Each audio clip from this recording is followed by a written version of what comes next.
Good morning, good afternoon, good evening, wherever you are in this world. We've brought to you another edition of WOWSA Live, brought to you by host Ned Denison in Cork, Ireland. Go ahead, Ned. Hello, everyone. I'm an ice miler, an epic marathoner, and I'm currently the chairperson of the International Marathon. And I'll ask my guest to introduce herself a little bit longer than she wants to. Give us a little bit of your swimming background, some of the big swims you've done, and perhaps what's next. Hi, I'm Jessi Harewicz coming to you live from Vancouver, near Kitts Beach. We are still allowed to be outside in our country, so this is all legal. I'm 37 years old. I recently completed Triple Crown of water swimming last year, and I have done about 3 or 4 or 5 other marathon swims on top of that in the last couple of years, maybe 3, I think.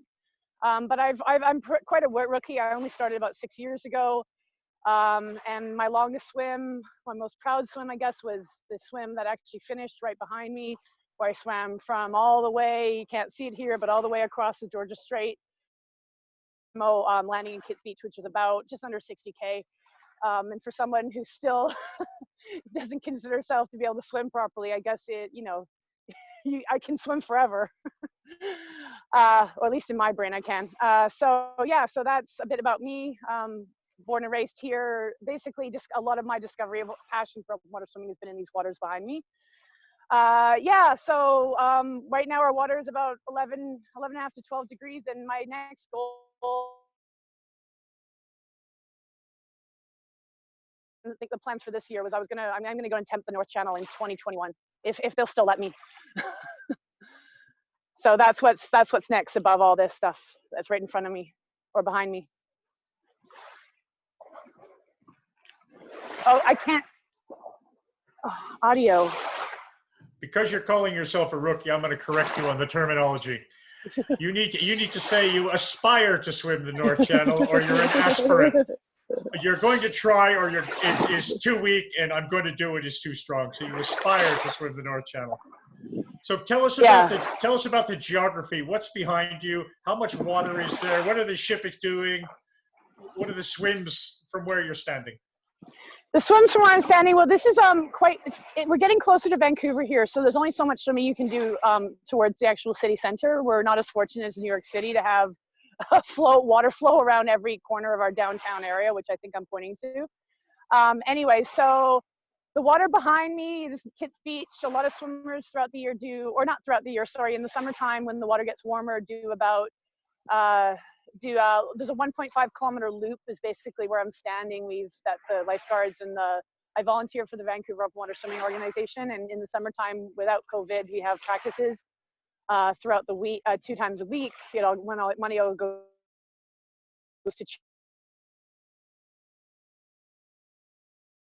the largest shipping lane, at least the main one for Western Canada, where all the basically all the goods that come from the middle of our country onwards, which is quite a lot of raw tonnage, apparently more raw tonnage even than some ports in LA and other places, raw goods that come through. So there is some limitations in the swimming, because you're not allowed, only on certain instances you have to get permissions with the shipping lane. But yeah, this is there's lots of little hidden bits. If you go even further this way, you'll see lots of mountains that are actually islands, and you don't realize that you can actually swim around them. But I've learned the hard way; they're not that easy to swim around. And on an average swim practice, how many people are in the water, and what's the most you've seen locally in the water at one time? And this is pre-existing to my existence as my presence around Vancouver, is the Vancouver Open Water Swimming Organization has been holding swims for as long as I can remember, over 10 years, maybe it's 20 or so. I don't have the facts there, but they get 100 to 200 swimmers in the summertime. I'm going to say mostly wetsuit swimmers, triathletes, mixtures like that. We don't have a lot of marathon swimmers in British Columbia. There's only a couple of us, but I do have a group that is, not me, but a few people have been swayed by the internet and myself to swim all year round. So there's a small group of us that swim at another beach 12 months of the year, but it's only been recent. A few of them have celebrated their 4th anniversaries. And it's very encouraging to see people slowly starting to open up their ways from the mountains and get down to the water, where I think that, you know, all the water flows, it all flows down to the ocean. So.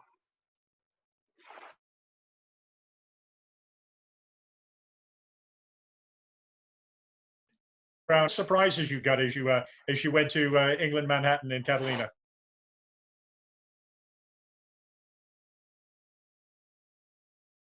And I've lived in,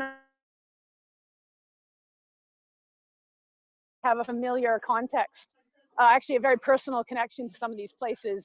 The English Channel, I had never been to the water down there, and I knew I was in for something, but it was, yeah, it was it was very interesting, to say the least. But the thing is, I think behind, for English Channel specifically,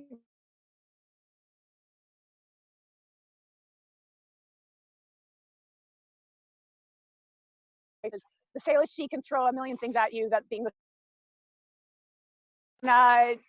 Catalina was great, but it was, I hate to say I love that swim, but it was one of the most boring swims of my life. but I have to say, maybe she'll let me say this, but people like Marilyn Bell, weird connection. So we were so lucky to have our extended Canadian family reach out to, and to be there for us. And Jody Delasco, her daughter, observing me on that swim, very special. And going to New York with my dad kicking some butt on that one, and circumnavigating that at 67 years old with me. And I'm going to put this in there. He did the Mercer Island Marathon swim and got paired with John Battler 10 days before. So he kayaked around Mercer Island, which I'd done the previous year. So and then he jumps on the, study all the maps for New York, and decides, okay, we're going to do this, let's go. And we were able to finish the Triple Crown literally side by side. So it was a great experience. Your dad swam or kayaked for you? Sorry, kayaks with me, sorry. And when you talk about the English Channel as being interesting, tell us more. The English Channel's are, because I've had some swims since then, and I do love it. It's just, it was very frustrating. It will be the most frustrating moment of your whole, one of the most frustrating moments in your whole life, especially if you don't have kids like me. Did you have your eye open for some reason? Were you looking forward? Were you looking? Why was it frustrating? Because I knew where I was, and I knew I wasn't going to get anywhere. I knew. I was on a sprint. I had been sick a few days before. I jumped in the water surfing. I knew I was under the weather, and I'm not going to use that as an excuse now. But I knew that there was something going to go wrong on this swim, and it went wrong. The wind picked up when I should have been in already. The wind picked up. I couldn't clear the Cape. Get into the Cape. Andy King and his crew did this job, and we went up north to Wisson, and then it wouldn't let me. It just wouldn't let me in. I mean, I knew I was swimming slower, but it wouldn't let me in.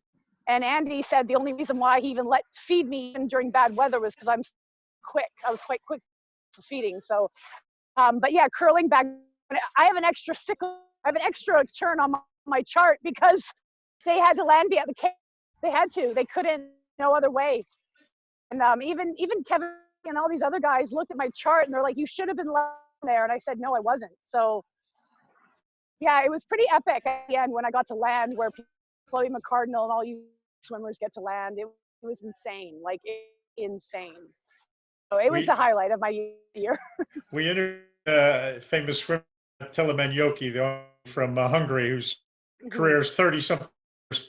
And he talked to a group of swimmers one time about this frustration thing. I don't understand. He said, I have my plan, I have my team, I get in the water, I swim, I feed, I don't stop, and when my head hits the beach, I know where's the frustration, you people? What are you doing that I'm doing? And I said, they're looking around. He goes, you don't look, you never look. I know, I'm working hard on that. It's tough. I still have a couple spots out in the Georgia Strait, been stuck as well, and it's tough because even last swim I did, I got frustrated, and Marilyn Bell told me to remember that frustration of the last one you did. It wasn't the English Channel at that point, it was another big, and I looked up and saw the point, the area. And I just, it gives me more energy to dig down and just scream, almost screaming into the water to keep myself moving fast. Because all these times this has happened, the weather has been very bad. Like I got stuck outside of Vancouver. It was, you know, mixing currents, Fraser River, all this chaos. It was like a washing machine, just the English Channel, but I wasn't even close to yet. And I was, and I had struggled 14 hours before. So unfortunately, I feel it now in the water sometimes. Even if I keep my head down, I feel something's wrong. You, I think before your channel, you went on one of the various swim camps around the world. There's at least 50 that go on from Melbourne, Australia to the Balearics to Ireland to places in the United States. Tell us about your experience of going off to swim weeks and what you. Swim Trek. I to promote companies, but man, those guys saved my life. They are the heart and soul. The program I think has changed because it was almost 5 years ago I did it.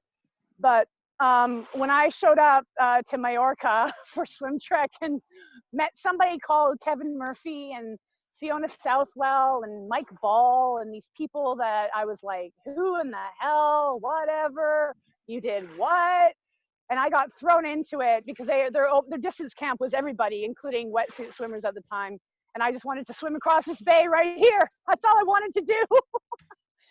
And they slowly brainwashed me into all their conniving ways. And I swam one of those days. I remember I couldn't even do that. I wasn't supposed to go there for a 6-hour swim, and I got really sick. And the things that they said to me, even when I was puking my guts out, it made sense to me. It didn't make any sense to me on a big level, but it made a ton of sense because it didn't matter what I did. They still kept encouraging me. And I'm like, okay, I think I belong here. And then unfortunately got a hip diagnosis a couple of months later of that. And then I decided I would stick to swimming, but specifically meeting people like Rebecca Lewis and her dad who trained together. And they made it seem very like the training part. I mean, other than I've learned a lot of physio and coaching, they made it very doable. And it seemed like a very good connection. And my dad had always talked about wanting to go kayaking. So when I was in Spain, this whole thing kind of came apart. I actually came up with my crew plan before I came up with my goals. So it kind of happened in reverse for me. I knew what I had to do if I wanted to become a channel swimmer, but I wanted to get all the things in place for training because I knew I wasn't a super strong swimmer. So I knew I had to compensate in other ways. So you've talked about the frustrations. Give us some of the funny bits of the swims. Oh God, there's been so many, and that's why I love training with my dad. Training and being with my dad all the time on the water is so great because we've had fights out there, but we always end up fixing things. Probably one of the funnier things that actually happened was probably the other day. I hadn't had it in a while, but in April and May we get a lot of seals, a ton of seals out there. And this one just kept, I don't kick a lot because of my hip, but I was kicking and it was just on my toes. Like it was not going to leave me alone. And it was kind of just annoying. But then all of a sudden I flipped over and started laughing my butt off because it's like he kept going under the kayak or back under the kayak, touching my toes, running away, but he wouldn't come to my face. So I'm like, is he social distancing? I couldn't get over it. I don't know what else to say. But I mean, yeah, those types of moments are the moments you kind of live for when it's less unexpected and you got to just roll with it. In terms of funny, that was probably one of the few things. Otherwise, I've usually been crying or puking my guts out. Well, I've found over the years that what typically draws them to seals is painted toenails. So I don't have any of that. Don't paint your toenails. Don't paint your toenails. They're dirty. Sure. They're dirty. You're sure? I can prove it. And your next goals? So I'll be attempting the North Channel in 2021 if everything's up to schedule. I had planned some stuff around in USA this year, which I don't know if that's going to happen right now because of the border restrictions. But other than that, it's looking like my plans are changing to some local swims if it's permissible to have two households on a boat. But I've already got everything set up for this year. I mean, this summer, if if everything goes according to plan, since Vancouver has one of the lowest per capita coronavirus cases, I think, in North America. We're pretty lucky here. We still have a lot of restrictions. A lot of people have been laid off, but I feel bad for, you know, my pals in New York and California who are less fortunate than I am. So describe this big swim for us. The one in your plans, you skipped over it really quickly. You went blah blah blah blah channel. The North Channel? The North Channel. Okay. The nasty North? And are you going for the Ocean 7? No, I can't. I admire all you guys that go for it. I can't afford sponsorship. No, I'm just joking. I can't afford to do something like that. I'm more, it's not even about the cost. It's more about the fact that I have so much exploring in my own country to do. And also, of course, in USA and all over the world. But what I really do want to focus on is documenting swims in BC and preferably colder water swims, because part of my challenge with the North Channel is I just want to extend my seasons around here and keep traveling and keep going and visiting my friends around the world, because the marathon swimming community around the world is insane. But I just think the wait time for the Ocean Sevens it's many years of commitment, which I'll commit, but not in that way. And what scares you? What keeps you up at night? What do you visualize on the North Channel? Well, I know it's going to be the jellyfish. I mean, the cold water part, I think I have enough time. I've been doing a lot of cold water training this year, experimenting with ice stuff. Did my first, couple of ice KMs without being officiated, but starting to understand what cold really feels like. But I think it's probably going to be the jellyfish. A mixture of that and probably the tides and me, because I'm pretty consistent with my swimming, even in really cold water, but it's going to be the tides and definitely the jellyfish. We do get lion's manes here, but I have a feeling that they are worse over there. I have a feeling the pain is bad. Are your lion manes about like this big or something? And bigger. I've seen them. Because in the North Channel, they're kind of if you think of the lid of a garbage can, they give you some idea of the North Channel, the big ones. Yeah, we have those, but they don't travel in big groups here. They're in smaller packs, or sorry, what are they called? Smacks. They're in smaller smacks here. Smacks. Yes. And they tend to, my observations, they tend to be lower in the spring and fall, and then they tend to come to the surface right at the summer. But that's just my observations. And there's only certain parts of some of our fjords that actually have them. This is, again, just my observations. I have seen them in the Georgia Strait as well, but they're usually lower. I think in the North Channel, they're a lot higher, and you're getting the tentacles wrapped around you. And again, we only have groups of maybe 4 or 5 of them max. They tend to come up at night. Well, there you go. Not there's a lot of brilliant sunshine in the North Channel, but when the sun is out, the jellyfish tend to be lower. My suggestion to you as part of your training is go find that fjord that has the lion's manes, do some swimming in it, get some stings, and go, well, okay, is that the best you have? Yeah, and I talked to the Infinite, Jacqueline and all those guys, and they said, be careful how much you do. And that's what I said a couple of years ago. Should I go? And I talked to them in San Francisco a year and a half ago when I met all those guys by accident. And I was like, should I go? And they're like, be careful. Do the cold water training, the jellyfish, you'll figure it out. That was their advice. I do though. I get stung every year, but it's just, they're more annoying. They scratch, they itch. That's all. So. I have had the experience of a woman who met her first ever jellyfish in her life. And she was so delighted. She was screaming with enjoyment that she had just found a jellyfish. She had never seen one before. And at the end of the swim, I think she had gone through about 10,000 of them. And I think the excitement had kind of drifted away at that point. It was, yeah. Well, from being in swim track, my dad was watching us the second year I went, and he could hear echoes of the screams when he was hiking to the bay where we were swimming in, because we were getting stung. It was about 4 years ago in Mallorca, and we were getting stung so bad. And he could hear my specific swear words because he knew what I would say. And they moved to Mallorca when they got tired of the jellyfish in Malta. So there you go. Yeah, I know. I've had some hits before, worse, and it's nothing compared to what I felt ever in British Columbia. But it prepared me when I got stung on the English Channel, which wasn't too bad. But I got accused of dodging them. Andy King got angry at me for dodging the jellyfish, but I heard that you're allowed to dodge them in the North Channel. If you can see them. And when you actually went to England, did you reconnect with people like Mike Ball and Kevin and Fiona? Yes, I was very fortunate enough. Kevin was actually there doing some observations. I did swim with the CSA, so I was on his other side, but he was there. We got to hang out with him a bit. He's been so kind to us. And we got to see Fiona. So we got to see a bunch of people, other channel swimmers that I'd met over the years. And I did live in England, so I got one of my oldest friends on the boat helping out my dad. It was the only time I've ever seen my dad be a little bit worried on any swim, actually, to this day, is on the English Channel, because he didn't really, I think the curves kind of confused him, and I was still on it. I had the map in my head. I was like, I think I know where I am. I think I know where I am. Did you get to participate in one of the weekend sessions in Dover with that entire gang down there? Yeah, I did. Describe it to people what it's like, because they can't imagine. It's kind of weird. It's kind of, yeah, it was interesting. I didn't get fed by them. I showed up. They signed my, like, I think they've changed it a little bit now. They put a number on me, and it was weird because I felt a little bit more like an outsider, but it was interesting to watch the people, because it was very similar to what they do to swim track, and they were all eating their gummy bears, and I felt it was a little bit weird because at that point I'd done so much training on my own. I felt like I was sort of part of that community, but I still wasn't there yet.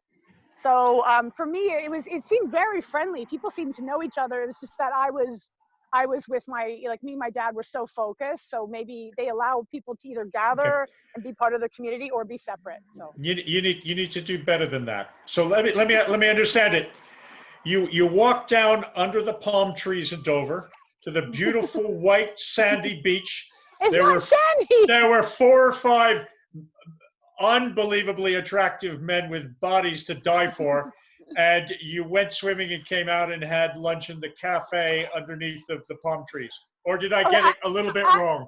I love Dover because I feel like it's in a very epic place, but I feel it's a little anticlimactic when you go there, and it is an industrial town, right? It's beautiful, but it's eerie. For me, I had a spookiness about it, maybe because I was freaked out of my mind.